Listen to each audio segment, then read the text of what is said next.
Mabango na, maganda pa, na tila ba prinsesa sa mga katubigan. Pero maliban sa taglay niyang kagandahan, meron din siyang taglay na lasa na pwede niyang ipagmayabang sa ating mga hapagkainan. Ito yung balbalino na tinatawag dito sa amin. At lutos naman sa wikang Ingles kung tawagin. Ito ay isang klase ng tubig damo na kapamilya o di kaya kauri ng water lily. Masarap na, pwede pang pagkakitaan dahil mabinta rin ito sa mga pamilihan. Madalas itong sinasahog sa lutong paksiw o di kaya sinigang. Pero sa ngayon, lulutuin ko ng medyo pina-level up naman. Hinugasan ko ng mabuti, saka ko binalatan na tila ba tangkay lang ng gabi. At sunod naman akong naggisa ng sibuyas tsaka bawang. Tinusted kong mabuti para yung kanyang aroma mapalabas naman. Nilagay ang gata, pinakuluan, saka tinimplaan. Naglagay ako ng kaunting patis pampaalat. Naglagay ako ng paminta, saka kaunting bitsin pampalasa. At nung kumulo, eto, ilalagay na natin ang ating bida, ang balbalino. Naglagay ako ng siling haba, tsaka siling labuyo. Saka ako naman sinunod yung ating sahog na pangmalakasan. Eto yung dried alamang, hindi kaya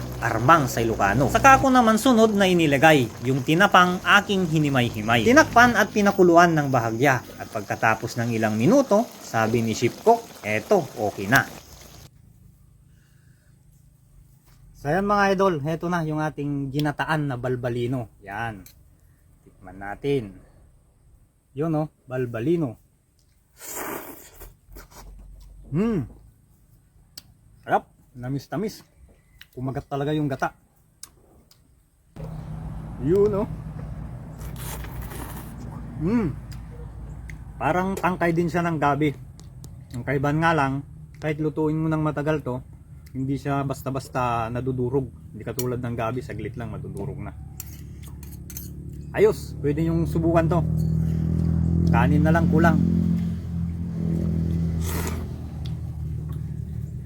Yun o, may kanin tayo.